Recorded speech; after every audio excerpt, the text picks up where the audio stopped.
So no, you know the word. There we were, Matt and I having a full conversation, thinking you were a part of it. And you know what? It was just him and me. It's like we were on the phone. So here we are. Welcome everybody to this month's Learn, Grow, Do, Repeat event. So excited to have you here with us. Matter of fact, do me a favor. If you're here with us, please, where are you listening from, watching from? Drop it in the comments. We want this conversation to be open. We want this conversation to be, full, and that requires you on the other end.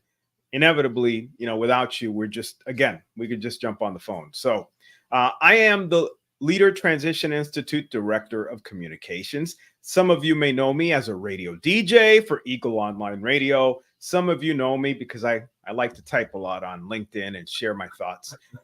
Regardless of where you know me from, today we're going to have a great conversation. Today we're going to talk about people mindsets.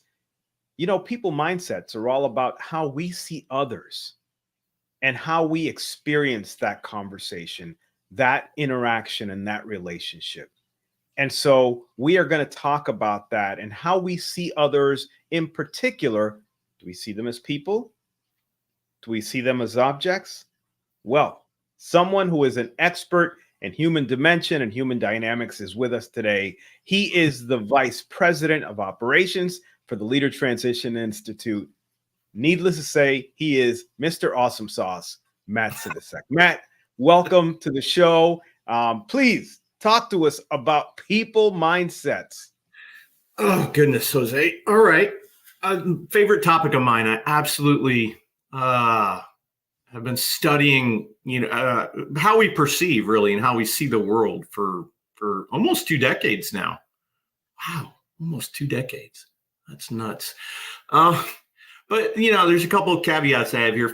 My first is I absolutely love being on here with you, Jose. You're an incredible teammate and communications director, and I just can't say how much I appreciate you and everything you do for getting LTI's name out there. I mean, we are a 501c3 at the Leader Transition Institute, and we're here to really prepare and walk beside people who are making pivots in their lives. And that's why mindset is so important to me, because it impacts how we live today and in the future.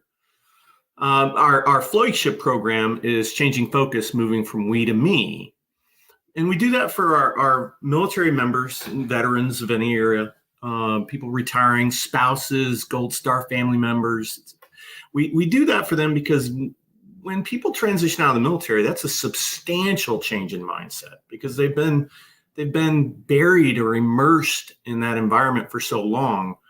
I was having a conversation with my wife today about being tired, right? And my wife's reminder to me was, you can't just soldier on. Sometimes you do have to take a knee. And that's a mindset, right? Soldiering on, pushing through. But when we go through Changing Focus, we're getting people to move from focusing on everybody but themselves to focusing on themselves. Mm-hmm. And then that created a little bit of a gap, right? Because I don't want to send you out the door being a narcissist. I want to send you out the door ready to be in the civilian environment and work with people. And so we do a follow-on book study on an incredible book by the Arbinger Institute called Leadership and Self-Deception. And it really gets to the point of the struggle that we have with how we tend to see people, or people mindset, as we call it at LTI. And so that's what I want to get into today. So let's kind of zoom out a little bit and think about this, right? So this is a rhetorical question, but feel free to answer, Jose, if you want to. Have any of you ever been looking for something, like your phone or your car keys, or even something in the refrigerator, and you were initially unable to find it? Mm-hmm. But Absolutely. Then when you finally found that thing, whatever it was, say your wallet, it was sitting in plain sight. Guilty. Okay. I haven't met a human yet that isn't guilty of that one, right? And so that I don't know if you've ever asked yourself, but this is how some of this started for me. Why does that happen? I mean, literally, I see images go in, my brain processes them. If my wallet's in plain sight, I ought to see my wallet when I'm staring right at it. Mm-hmm. So what's going on? How is it possible for me to look so intently and still miss something so obvious?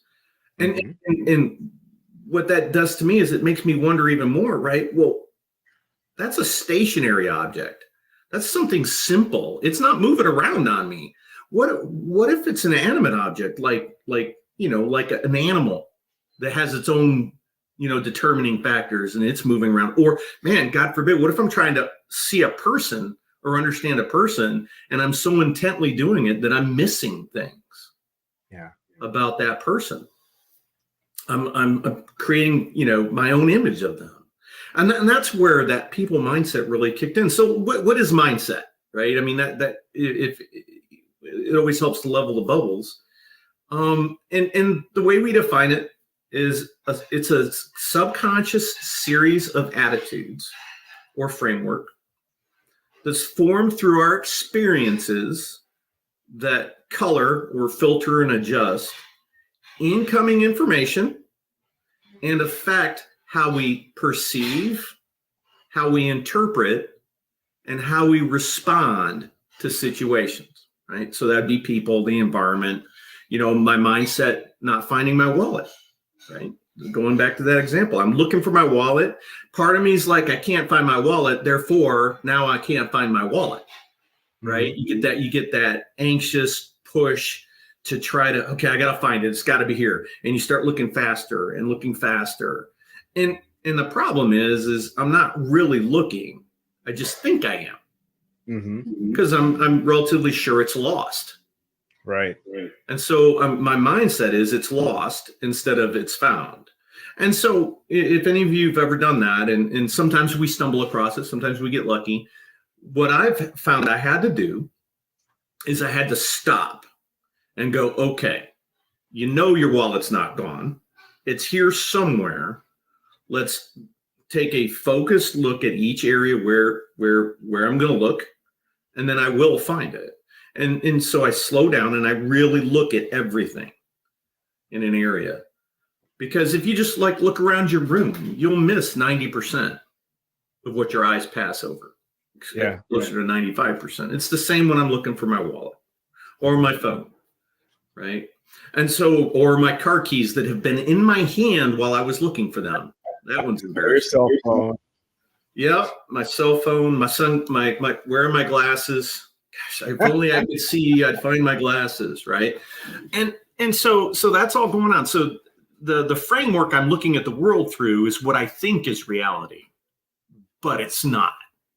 And that is probably one of the biggest epiphanies that helped me through all this, is just knowing I don't actually know. I call it being consciously incompetent, but knowing I don't know, right, is it opens me up to being able to receive information, to be able to see the world for what it may actually be as opposed to what I think it is. And that's how we start to adjust our mindsets, because your subconscious, which is where your mindset is stored, has been doing an incredible job of keeping you and me alive, right? But it's not really there to make things easy for us. It's not really there for us to have fun. It's not our friend. It is there to keep us alive. And so it's running the show based on what it knows and what it believes. And it's always right, according to the subconscious. And that's where that happens, is my subconscious believes I can't find my wallet. Back on that again. Let's shift now, though, to people. So the way we see people in the world, I bet all of you would say, oh, they're people. Well, that's because you were told they're people. That's right. But what do you actually believe? What do you actually believe about people? And that's a tough question. It takes a lot of thought and I would argue writing some of this stuff out. But For example, you're in the grocery store and you've got to get 3 items and get out because you're late. Are those people in the grocery store, or are they people, or are they just things in your way? The woman with the cart in the middle of the aisle, the guy running around in your way because he's got his own agenda. The kid having fun, are they in your way? Are you looking for somebody who can help you, like a person who works in the store to tell you where something is, and they're not around? So now they're a problem because you can't find them. And then when you finally find them, are you a little frustrated? So that happens, right? So when we're under stress, I think we can agree that people may become objects to us in the way, or a person that can help you. That'd be like a vehicle, somebody that can get something done, or the people across the store that are irrelevant until they get in your way or until they can help you. Has that happened? Has that ever happened for you, Jose? One of the kindest, gentlest people I know. Have you ever kind of felt that, even in a grocery store, where people were just in your way? Absolutely. And the checkout line is a great place where that occurs to me all the time. Yeah, you got like the person who doesn't have their wallet out, or the person that doesn't have. Unfortunately, sometimes people don't have enough money to pay for their groceries. And then, am I frustrated with them, or do I just offer to round out their bill? I've been there. Or do I just ask the cashier to go ahead and just go ahead and store that and move them out of the way so I can check out because I'm in a hurry? Right. What about you? What's your biggest trigger where you start to objectify people? Well, for me, I think it's if anybody pulls out a check, I'm like, oh my God, it's 2024. Why are you pulling out a check? So that can be frustrating sometimes because I know it's going to take a minute. Okay. Yeah. So that's that, right? They become an obstacle to you getting out of the store. And then, when I'm not in a hurry in the store, have you ever been there where it just didn't matter? Nothing mattered. You're like, oh, okay, cool. You're on the way. I would imagine, though, eventually, even though things don't matter, you can find something that brings it out. And that's what's amazing to me about it, is how quickly I can transition from thinking I see a person as a person to they're now a problem or an opportunity, or I forget about them because they don't really matter. And that's what's so difficult about this, because we are conscious, absolutely, when we're trying to work things out, we want them to be black and white. I either see people as people, or I see people as objects and I need to fix it. And the problem is it's both. It's just, what are we doing the majority of the time? I was I call it programmed, right? My subconscious was conditioned to see people as objects for most of my life. I mean, I even objectified my parents, right? They were a way for me to get my needs met. They if I was good, then they were nice to me. If I was bad, then they scolded me. So it became very transactional, and it became very objectifying, I would argue.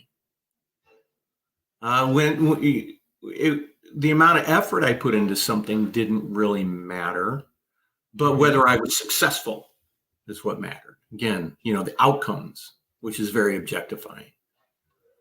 And so from childhood, I don't know how many of you had parents that did that. And I'm not saying my parents were bad. I had parents that I know loved me also, but those relationships can really condition us, right? To see people that way. And so let's run through some of those things. So I went in all the way. So we went from the stranger all the way to the family. Let's kind of play around in the mid zone. Let's talk about another place where I can end up very, very objectifying of people, and that is driving. Now, Jose knows my driving stories, especially in DC. Oh, I know. Being on the East Coast can truly get you into the box when it comes to people. And that term in the box comes from an organization that's probably done a lot of the most public work on this mindset area, which is the Arbinger Institute, right? And their book, Leadership and Self-Deception, is what clued me into all this. Because they really showed me how I was objectifying everybody. And I'll get back to that some more in a minute, but their term is in the box, right? When I'm in the box, it means I'm inward. I'm only seeing the world as, or people in this matter, how I am choosing to, or even projecting them, right?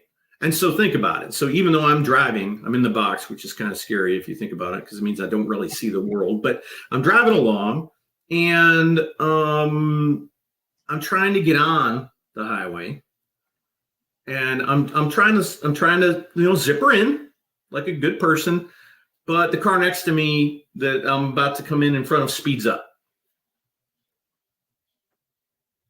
They did that on purpose, I'm sure. I mean, why would they speed? Why would you speed up, except to block me from getting on the highway, because I'm obviously getting in your way, right? And so, that frustrates me. And they're obviously a psychopath and a bad, and, not a person. Mm-hmm. So then I'm trying to get over, and I get on my turn signal, and, I'm working my way across, and I get all the way over to the left lane because I like to go fast. And there's a car in the left lane and doing, the speed limit. Mm-hmm. Now, we all know the rule, because everybody should know the rules.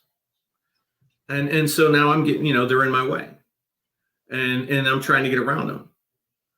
And then I get in the right lane to pass them, and they speed up. So they must be doing that on purpose, right?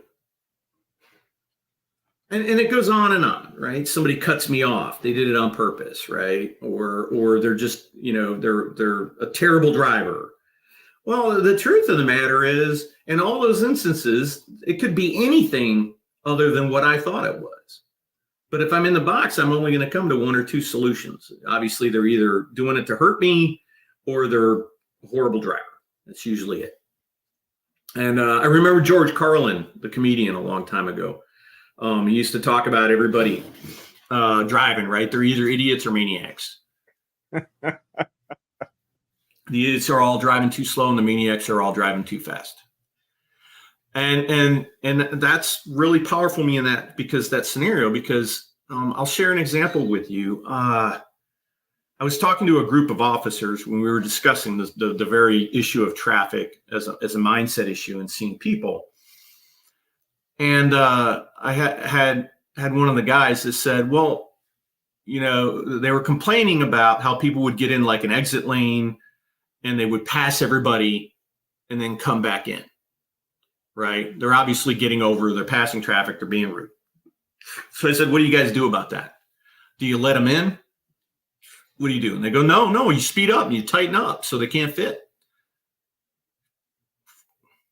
Number one, that's in the end dangerous. Okay. But number two, we had one guy in the room was like, wait, hold on. One time, so in the DC area, and you guys have all probably seen this in various places with express lanes, you have a ramp to get on the expressway. Well, in DC, there's no toll booths, right? You just have to have what's called an easy pass, a transponder. If you don't have one, you're getting tickets. And they're expensive. Yes. And so this guy was new to the area. He was in that lane, and he was trying to get over, and he was trying to sequence in, trying to zipper in, trying to find a hole in the group. And people kept tightening up on it. And by the time he could do anything about it, he ended up having to stop in the on-ramp lane because he couldn't get in. And that just, the group was like, no, but see, that's mindset. They could not see any other reason for that. How many of you out there have had things like that happen with you, where you were sure that it was one thing, It was a person doing something in their own interest and not caring about you, that caused you to react in a way that probably wasn't healthy. Yeah. I don't know, Jose. I mean, the driving one really is a great all-around example because of all the opportunities you have, people after people after people that you're interacting with, and each one's a new opportunity to be inward, just worried about my own needs, objectives, and challenges, or be outward. Understand that we all have needs, objectives, and challenges. Everybody on that road is going somewhere. Yeah. They do have a need. They have an objective, and some of them are challenged. Some of them aren't great drivers. Some of them are scared to be out there. Some of them are doing the best they can. Some don't know the rules, and unfortunately, that's maybe frustrating for me. But not everybody knows the left lane is for high speed traffic. Mm-hmm. So anyway, what are your thoughts, Jose? And then I'll dig more in. Yeah.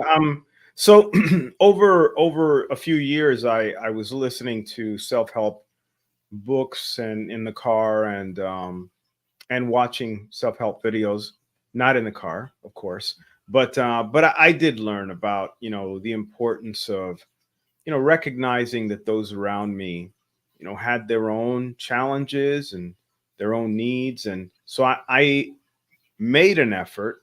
I'm not always successful, but especially coming onto the on ramps, or I should say, driving by an on ramp and seeing people, try and pop in, making that effort to think to myself, hey, I can either be the guy in front of me who just kind of, zipped forward, in those occasions where I wasn't rushing, which was most of the time, because I mean, it was what it was. I was going to get home when I was going to get home.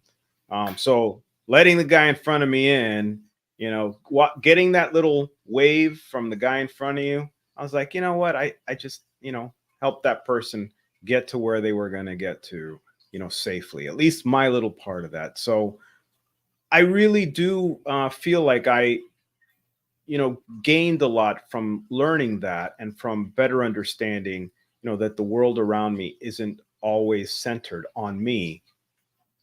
And that has been an incredible lesson. Again, I'm not great at it. I don't always succeed at it, but I make an effort, and that's for sure. That's powerful, Jose, because it is when you take somebody else into account and your impact on them, and you, I mean, the traffic thing is a big one for me too, because I mean, they've actually done studies on this. Mm-hmm. All that cost you was about 1 second. Yes. Of your life to let that person. Now the person like me that's fully in the box, it's like, yeah, but it cost me that 1 second, but then they're going to be in my way. They're going to slow down. They're going to be, et cetera. And so, again, what am I doing? I'm horribilizing that person in that car in front of me. I'm not seeing their humanity again. I'm just totally objectifying them and making them an obstacle in my life. And we tend to double down on that because our worldviews are important to us. Right? The frames, our mindsets are really important to us because they've kept us alive to this point. So we don't like to change them subconsciously. That's pretty scary for our subconscious. And so just, having that protective stance has worked theoretically, according to my subconscious, although I would argue that my relationships suffer for it. But it's kept me going, right? It's kept me alive according to my subconscious. So changing the way I'm seeing people is very scary for me. So I'll double down anytime that opportunity arises, right? To change the way I see them, my subconscious will fight me on that a little bit. And that's okay. Just like, no, you're okay. That is normal. In fact, our mindsets, I told you this started when I was a child, have been built up for, in my case, decades. And reinforced over and over and over again. So they're very powerful neural pathways. And so changing those neural pathways takes a lot of time and effort, but it's worthwhile. And I'll tell you why.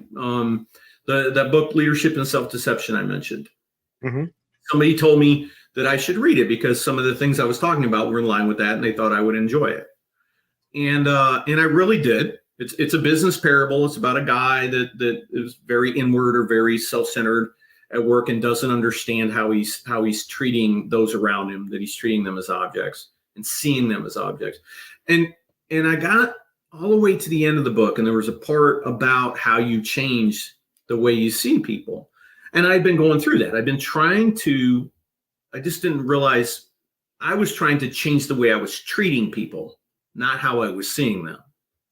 See, in the 90s, I was pretty toxic. I was pretty angry and abrasive, and I was right all the time, and I was super smart, and that wasn't working for me. I didn't have any good relationships. I struggled with people, and so I said, okay, I got to be nicer to people. So I started trying to force myself to be nice to them. I call it white knuckling. Even though I thought you were an idiot, or I didn't like you, or thought you were a problem or an object, or somebody that I could use in order to, get a job or whatever, I was like, I got to be nice to you.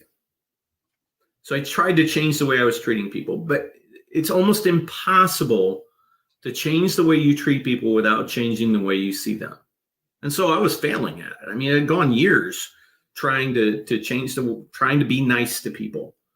And in the back of the book where they talked about how you change this, they said you can't behave your way out of it. You have to change the way you're seeing the situation, seeing the people.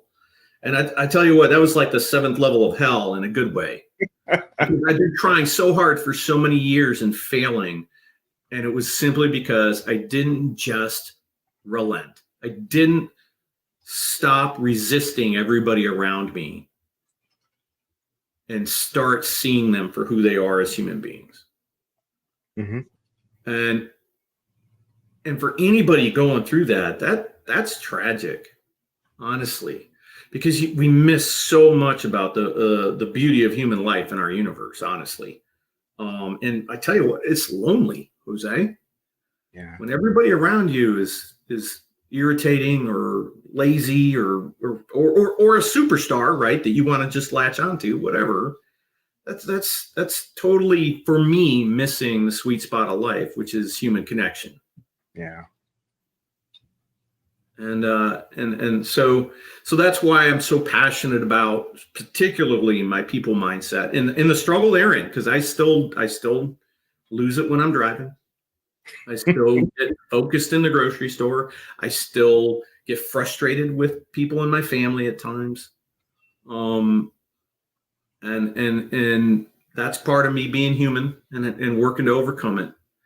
But boy, when I'm really in the moment and really connected to them and not worried about, what they're doing right or wrong, or how things are going, or even how they're treating me at times, because they're going to have bad days, right? It totally changes everything. Yeah. In fact, absolutely. Go ahead. Jose. No, go ahead, please. I was just saying absolutely. Well, it amazes me how when I'm expecting you to treat me poorly because I'm obviously in the box with you or at odds with you, then no matter what you do, I'm going to find that you're treating me poorly.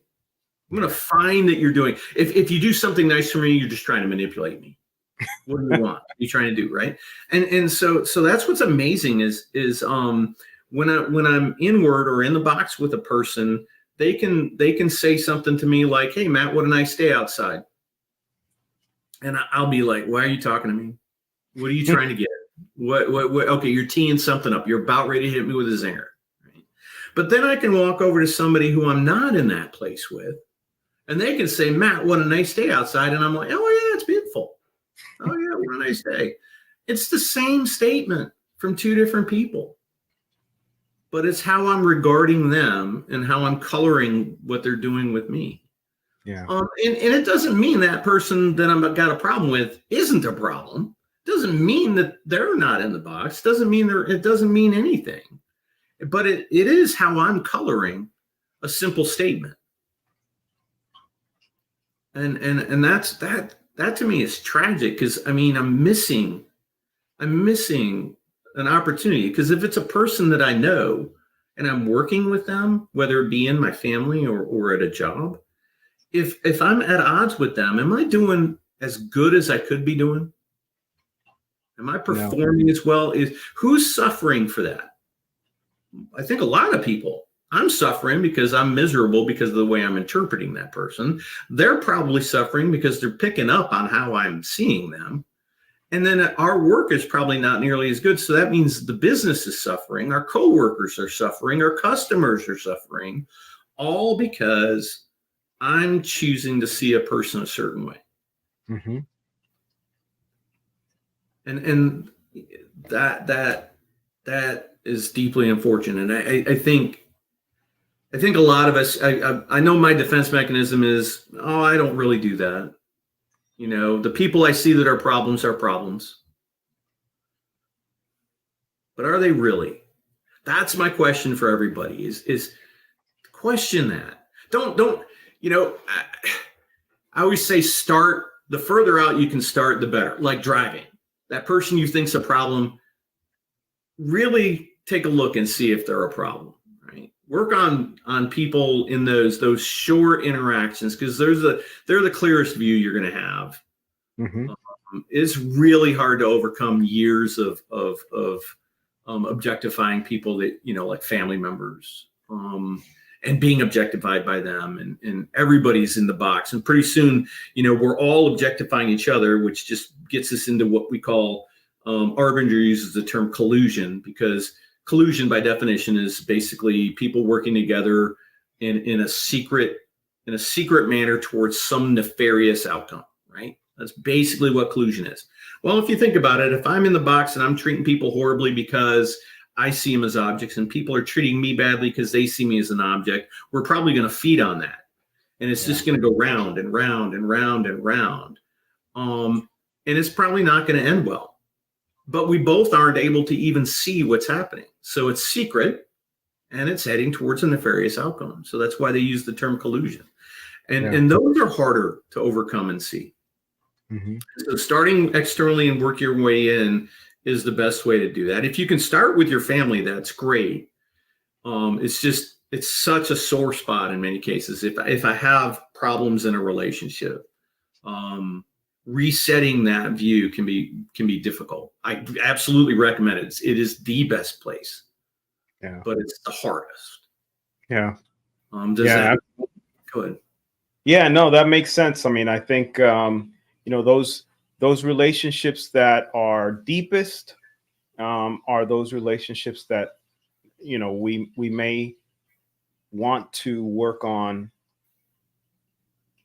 the quickest, because they're the ones that might matter to us the most. That's beautiful. I like that part about the quickest, because the deeper the relationship, the longer the process will take. And we really have to be in for it. And so I always say practice externally first, kind of get the feel for reframing and seeing people differently, so that then when you're working with your relationships, it's a little bit easier. Right? Because we got to work on ourselves first. Yeah. And then the other thing that's difficult is again, those people in my life that are a problem. Seeing them as something else can be, again, very difficult for our subconscious and therefore our conscious. But the why also is very important. Why do I want to see people as people? Do I want to see people as people so that I can better achieve? Do I want to see people as people because I want them to see me as a person? Do I want them to treat me better? So now it becomes about treatment and not actually seeing people. So let's say I'm in the box with Jose, and he and I have got some challenges, and I decide I'm going to see Jose as a person today. That's wonderful. So, you know, I'm talking to Jose. Hey, you know, Jose, how you doing? But we've had problems. Well, remember that guy that said hi to me that I told you about? That I was like, what are you doing? Yeah. How would you feel if I'd been a problem for you, Jose, and I came up to you and started treating you nicer? Sorry. That's okay. Started treating you nicer, or if I showed interest in you, in your hobbies, or interest in your work, what might that do for you? Yeah, I think the initial reaction would be like, what's this guy up to? What's going on? What's his angle initially? if you had treated me poorly for a long time. Right. Or if you'd felt even like I treated you poorly. Right, right. Yeah, and so that's the challenge. So that means, see, this is the slick spot here, right? So that means if I change the way I'm treating Jose, and maybe even trying to see Jose, we'll even say that I'm really, really, really working to see him as a person today, and Jose feels uncomfortable and reacts in a way that I see as negative, that's immediate justification for me. See, I tried. Mm-hmm. He is a bad person. He is a problem, which Jose is absolutely not. If anybody ever has a problem with Jose, they definitely need to check their mindset. But and that's why I use you as an example. But that's absolutely the problem with doing it and making it about others. You have to make how I'm seeing people about yourself being with others and seeing others. So it's a little bit of a paradox, because to be outward in my book, to be able to see people as people, we have to focus on ourselves initially and how we're seeing people, but then transition out of focusing on ourselves to seeing them. So it's a stepping off point, but you can't stay there, because what happens is, let's say I'm successful and I see Jose as a person, and then I get excited about how I'm seeing Jose as a person. Well, I'm back to focusing on me again. And Jose has actually become an object that I've worked so hard to see as a person, instead of Jose as a person that I see as a person. And that's what makes my brain in this stuff. I used to, when I went through the training with Arbinger, because they do workshops on this, I literally, so they talk about getting out of the box. So I drew pictures of me jumping out of a box and landing in bigger boxes. Jumping out of that box and landing in another box. And that's what's hard about change in this, is my subconscious is always going to try to get me back in that. It's going to try to get me back in that mindset. And it can be tricky. And that's why, again, I say start with those relationships that are far out, because it's a lot easier to see that stuff. Yeah. And you won't get tricked back in. Whereas if I went to my, somebody I was a family member that I'm in conflict with, it's just going to take a few bad interactions to justify me going right back to, see, they're actually, they are the problem. Yeah. It's not me. Yeah. Now on the flip side of all this is the majority of the problem people in my life are simply because I see them as problems. There just aren't that many people out to get me. It's true. And usually by seeing them as problems, I invite them to be problems. So it's an opportunity. Change the way you're seeing people and see what you invite them to do. Just like how many of you have been in a bad mood and noticed other people around you getting into a bad mood? How many of you have seen people that were excited or happy and you felt yourself getting excited or happy? The way we're regarding the energy flow, if we will, but the way we're regarding those around us is contagious. So if I see you as a person, you're only going to be able to hold out for so long. But I have to actually see you as a person. Yeah. That's the hard part. For me. Now, Jose, I think, does a pretty good job. I've been, going back to the 90s, within the first 30 seconds I met you, you were either dead to me or valuable. I mean, that's how bad it was for me. And it's been a long struggle. People in my lives that I've been able to be outward with or see of people have been great examples for me to use. In fact, I'll do that if I'm struggling with somebody. One of the things, because this is learn, grow. So we're growing a little bit in this, and some do. So here's some do. Let's try that. One is great for email and texts are perfect for practicing this because they're not in real time, right? You can actually process and take a moment. So you don't have to give your instantaneous reaction like we do in a give and take conversation. So think about that person that irritates you, right? That you're in the box with, that's a problem, whatever, right? A coworker that's either always asking questions or not doing their job. Find that person, right? And then the next email or text you get from them,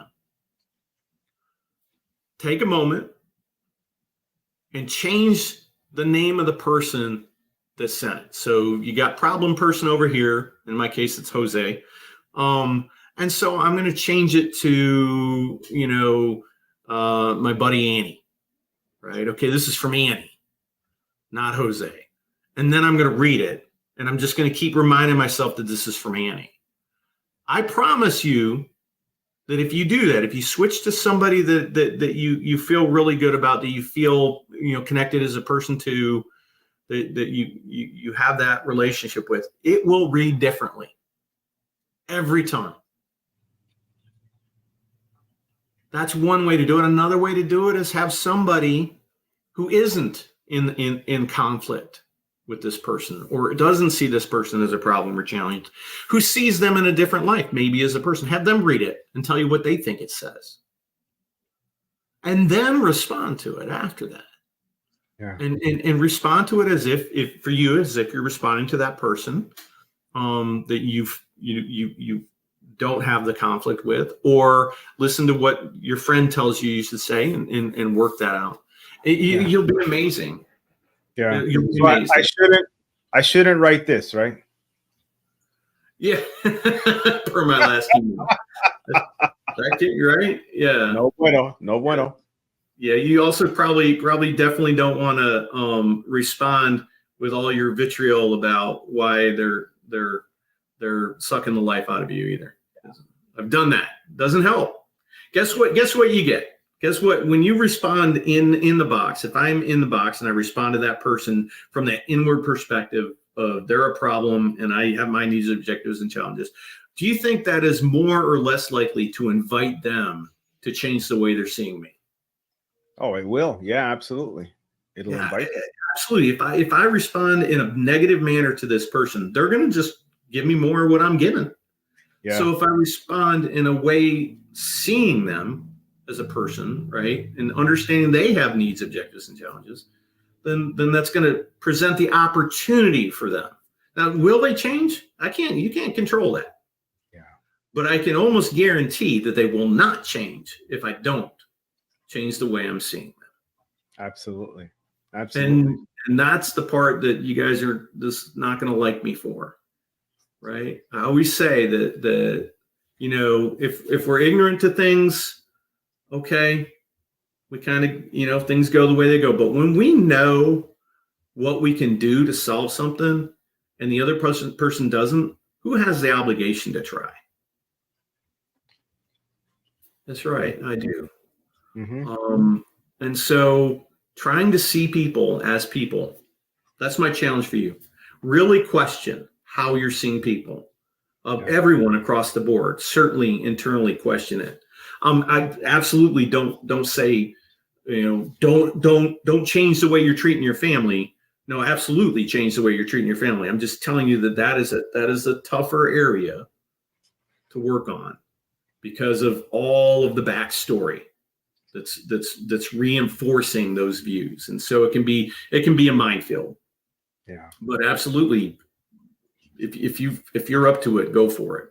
Yeah. Just reduce or limit your expectations of them. Mm-hmm. Have all your expectations for yourself and how you're going to see them. Yeah. Just let them be people. Man, I appreciate that, Matt. I mean, this is just an amazing discussion we're having, and I think it's so incredibly important. Because we do in many cases, and I can't speak for everyone. I should say I do. That's important.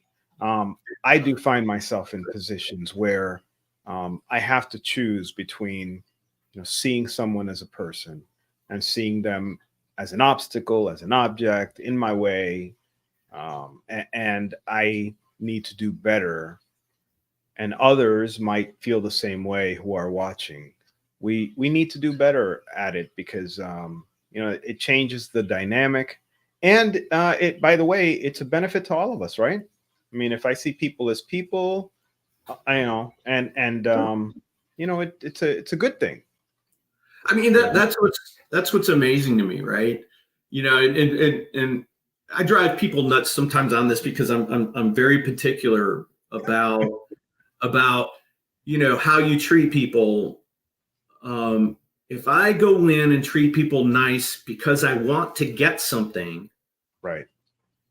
the treatment's still the same if I go in and treat people nice because I want to connect with them. Yes. But the energy behind both of those are astronomically different. And people may not initially pick it up, but as a relationship grows, they do, right? One's transactional, one's objectifying, one is about being with people. Now, the thing is, if I go and treat somebody nice because I want to connect with them, good things will come from that. But I can't do it for the good things. I have to do it for the relationship. Mm-hmm. And that is really hard to grasp. I'm sorry. If I'm sure we all can go, oh, no, that's really simple. To me, it's actually really like way out there, like hard to, because I always have trouble. I always stumble on this part because I know at the core of my being that it's completely different. Mm-hmm. And think about it at work now, right? Or in family. If I'm treating everybody like they matter, like I matter, they don't matter more, they don't matter less. And I mean in aggregate. I mean, sometimes I'm going to give you a little bit more attention. Sometimes you're going to give me a little bit of attention, right? But I'm not going to fall down dead at work because everybody around me matters more than I do, right? I'm going to ask for help when I need it. I'm going to give help when I can. And so, but if they all matter like I matter as a human being around me, the word synergy just absolutely comes to mind for me. Everything falls into place, mm-hmm. and we can start to actually see what other people need even before they know it.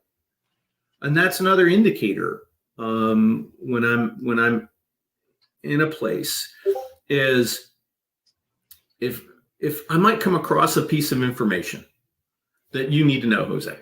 Maybe I saw something on LinkedIn about the algorithm or something else, right? And I'm like, oh, Jose needs to know this. Okay, so that's my initial thought. I saw Jose. Jose's a person. He needs to know this. Now I can, according to Arbinger, I can honor or betray that. Honoring it means that I follow through in some form, right? Whether it is, if it's right now because I can, if it's later. If it's I make sure that he does know, right? Whatever. I don't actually have to. It's not about doing the thing. It's about honoring that he needs to know this and I realize this. Or I can betray it, which is the area I want to focus on. That means I find reasons not to share that information with Jose. Right. So I had the initial thought and now I start justifying why. Maybe it's Jose's job. He should know that. Or or Jose knows, every time I tell Jose something, he makes me feel stupid, right? So I'm still justifying, right? Because I still needed to tell him. But so I have all these different ways of feeling either less than or more important than Jose. And eventually I betray the thought. I don't share the information. Yeah.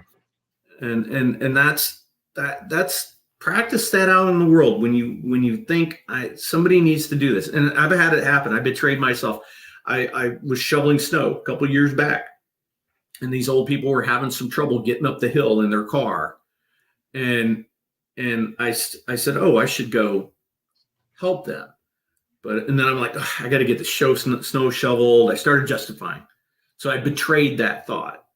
And it became a problem as they got stuck while the snowplow was trying to plow. And so finally, by the time I did what I said I was going to do, and this is also important, I was still I was in the box, I was inward, and I was rude to them for being so ignorant as to try to get up this hill when it was impossible. And so I helped them. I helped them back out and do stuff, but I did it from an inward place. Mm-hmm. And so I still didn't do them any good. If I would have just honored that initial thought. Yeah. So that's one of my examples I used to remind myself. And my wife helped me see it. I even had to go in and complain about it. And then she said, that sounds like you're a little bit inward. And I love the way she did that. She didn't tell me I was being this. She didn't call me something. She just said, it sounds like you might be that. And we can often see this in other people. And so if you think you see it in somebody, don't accuse them of it. Just ask them, hey, are you seeing this situation for what it is? Are you seeing these people as a person, or are you frustrated and because they're either a problem or something else? Yeah. So Matt, no, I'm sorry. I didn't mean to interrupt. I definitely want to honor everybody's time because it's likely their lunchtime. So I don't want to cut you short, but I definitely want to ask you if you would like to summarize, what we've talked about today and point people in the right direction about how they can learn more and be a part of this discussion. Yeah, absolutely, Jose. That's I was in sync with you. And so a couple things. I told you guys about changing focus, moving from we to me. That's our flagship program. That'll help you begin addressing, identifying who you are for you. For those of you leaving the military community in some form, veterans, retirees, or even people on active duty getting ready to transition out, their spouses and family members, Gold Star members can all participate in that. So our registration's up there, takes you to the LTI webpage. It's a 4-day program, and it's honestly, I think anybody that's been in the military for more than 3 to 5 years should go through the program, because it's an incredible way of figuring out who you are while the military has been telling you who you were for so long. So great program. It's 24 hours over 4 days, Thursday night, Friday all day, Saturday all day, and half day Sunday. We do it once a month. The next session will be in September, but you'll see that on our website. So please register. It's completely free except for your time. You actually get to play with Legos and do some other things that are pretty cool. Your transition. Hey, Matt, before we move on, let me just ask everyone to do a quick screenshot and a reminder that Bitly is very particular about capitalization. So please put the CF in capital letters. We figured out earlier, if you put them in lowercase, it takes you somewhere else. So, uppercase works. Do a quick screenshot. Hold on. So, yep. Okay, great screenshot. So exactly how it's on the screen. Yeah, type it in exactly how it's on the screen. Bless their heart. I mean, it's the only way you're going to shrink a web address, though, I think.